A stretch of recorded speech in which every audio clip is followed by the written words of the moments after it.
G'day, it's Jamie and welcome to Tantanoola Tigers.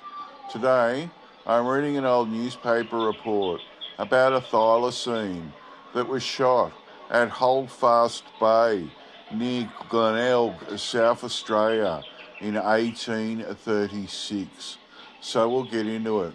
This was published in the South Australian Chronicle on Saturday the 23rd of February 1895, titled That Tiger of Tantanoola. To the editor. Sir, I have often read in your paper about the Tantanoola tiger. I think it is one of the sort I saw in November 1836 when I arrived at Holdfast Bay on the 7th of November. Having no covered place to sleep in, I slung my hammock in between two trees, not knowing what wild beast might be in the country, and I placed my gun within reach. Not being disturbed by anything after about a week, I got up before daylight to try and see if I could shoot a wild turkey or emu.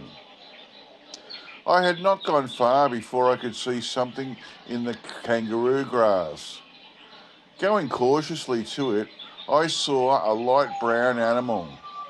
It was getting daylight, and the animal was about 3 yards away from me. I saw its striped side with black stripes from shoulder to hip.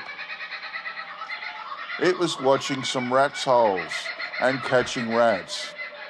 I mistook it for a kangaroo dog belonging to W.M. Cooper, one of the Kangaroo Islanders, who was with Colonel Light. But when it lifted up its head, it gave me a great fright and stared me in the face. I took aim at its two eyes, but in my fright I had not cocked my gun, and then, in taking it from my shoulder to see what was wrong, I only half cocked it so that I could get it off.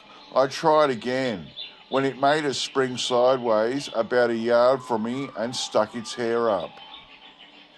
The animal had a white fringe around its neck, stuck up its hair along its back, and crouched down on the ground to make a spring at my throat. No doubt it took me to be an old man kangaroo, for I suppose I was the first white man it had ever seen.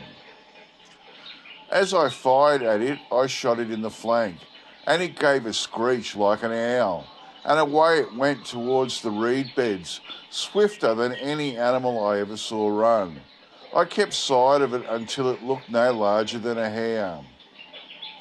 The animal was about the height of a large greyhound, of a light brown colour, white underneath, with strong limbs, a sharp black nose, short ears like a tame cat.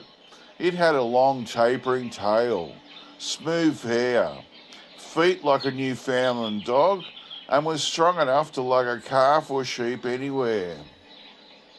During the first 2 years I was here, I had a great deal of travelling about the country up to 1839, and I never saw an animal like that I shot at the bay.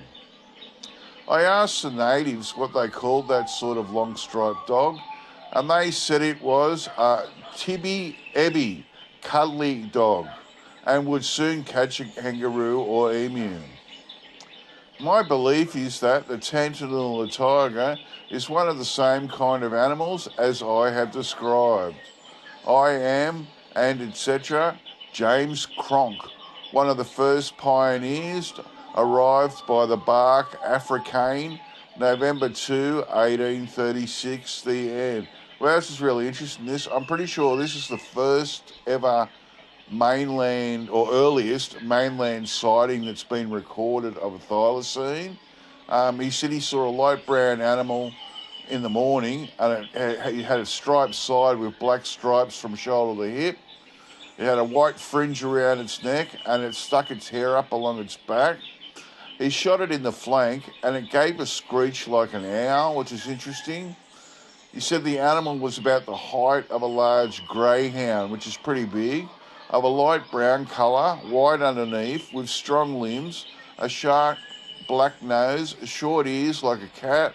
It had a long tapering tail, smooth hair, feet like a Newfoundland dog, and was big enough to and strong enough to carry off a calf or a sheep. And then when he asked the natives what they called the long striped dog, they said it was a tibby, ebby, cuddly dog. That's pretty interesting stuff. Okay, that's it for me. I'll get back to you all next time. Bye.